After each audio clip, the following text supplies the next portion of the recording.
ज्या दिवशी महादेव प्रकट झाले तो दिवस होता महाशिवरात्रीचा दिवस।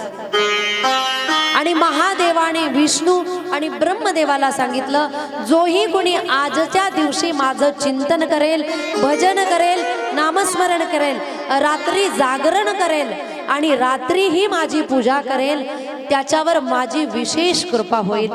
तो दिवस शिवरात्रीचा दिवस आहे। आणि त्याच दिवशी महादेवाने ब्रह्मदेवाला आणि विष्णूला मंत्र दिलेला आहे, कोणता? ओम नमः शिवाय। त्या मंत्राचा उच्चार स्वतः महादेवाच्या मुखातून झाला।